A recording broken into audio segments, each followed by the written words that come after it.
Bwana Yesu apewe sifa. Bwana ni mwema. Karibu siku nyingine ambayo tunakwenda kupata somo lingine katika mfululizo wa masomo yale yanayosema ujumbe wa malaika watatu katika patakatifu. Ujumbe wa malaika watatu katika patakatifu. Leo tunaingia sehemu ya 6 ya hubiri hili. Kwenye kitabu cha Pambano Kuu, ukurasa wa 354 haya ya kwanza, neno la Bwana linasema, kuna maneno ya katikati hapa yanasema, wafuasi wa Kristo wanapaswa kuwa watu wanaomngojea Bwana wao atakaporudi kutoka harusini. Luka 12 na ule mstari wa 36 nasema, lakini inawapasa kuelewa kazi yake na wamfuate kwa imani. Wamfuate kwa imani anapoingia ndani mbele ya Mungu. Ni katika maana hii ambapo wanaelezwa kuwa wanakwenda harusini. Wanakwenda harusini. Kwa hiyo kwenda harusini ni kwenda ni ile hali ya kujua kazi ya kuhani mkuu anayofanya, yani kazi ya Yesu Kristo. Na unaposoma kwenye ukurasa wa 55 haya ya 3 inasema, katika huduma ya hekalu la duniani ambayo kama tulivyokwisha kuona ni kielelezo cha huduma ya mbinguni. Wakati kuhani mkuu siku ya upatanisho alipoingia ndani ya patakatifu pa patakatifu, huduma katika chumba cha kwanza ilisitishwa. Mungu aliamuru wala apata kuwa na mtu katika hema ya kukutania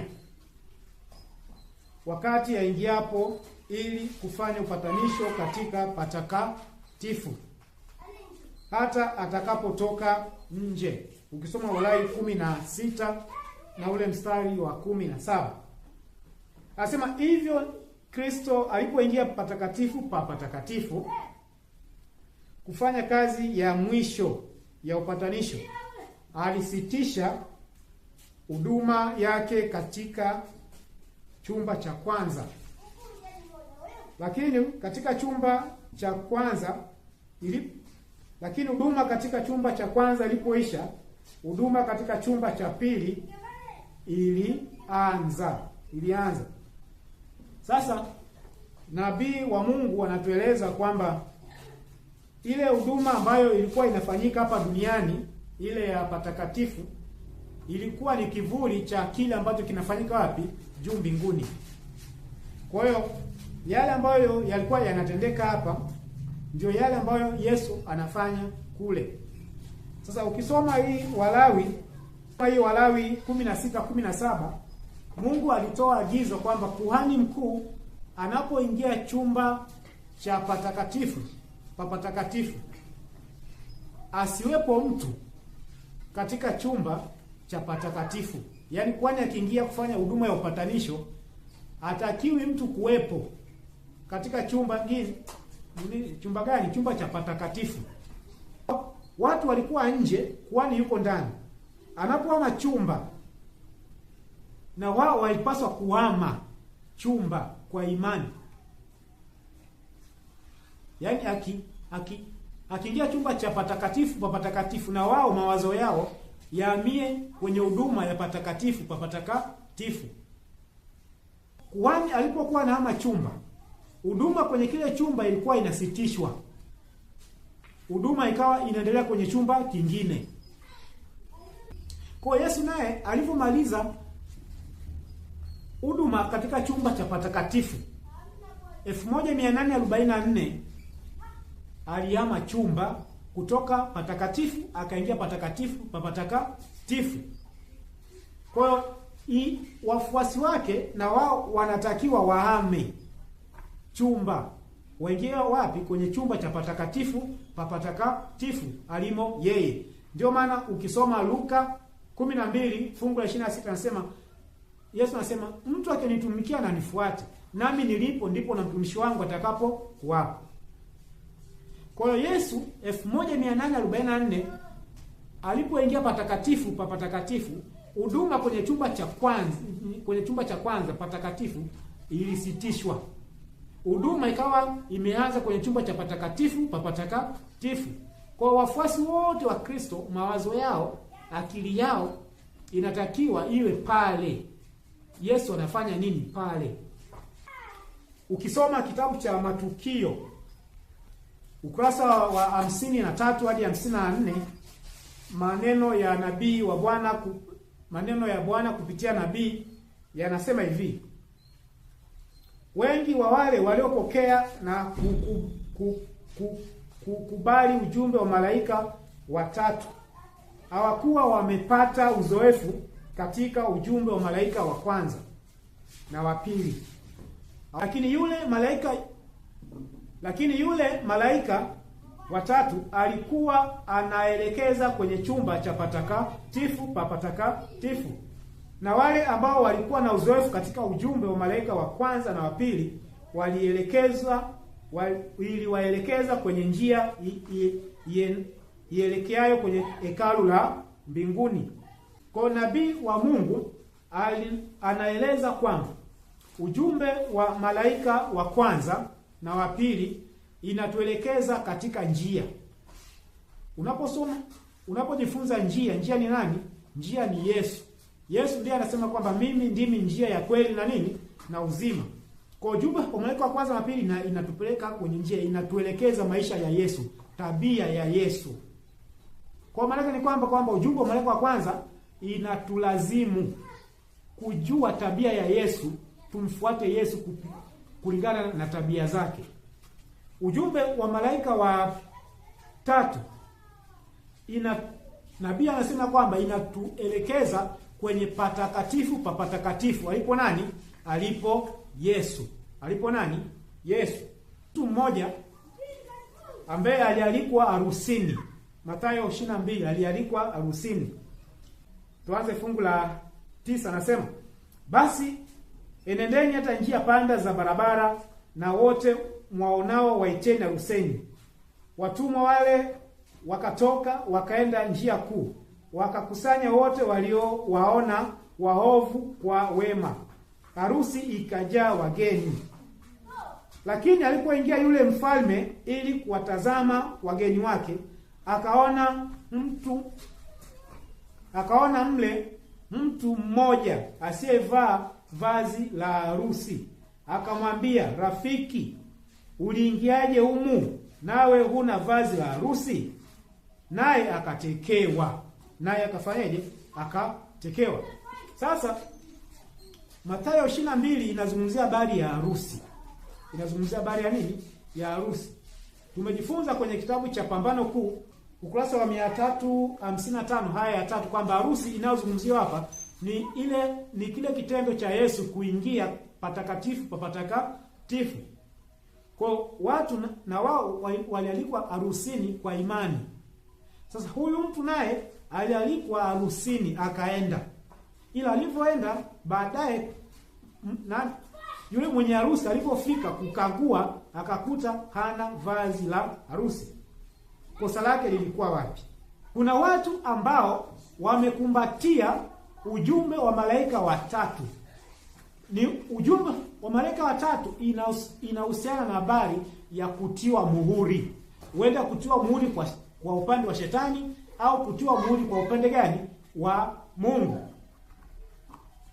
Sasa unapoingia na Yesu patakatifu pa patakatifu, maana ni kwamba una lengo ya kutiwa muhuri. Kwamba unatamani utiwe nini? Muhuri. Wapi?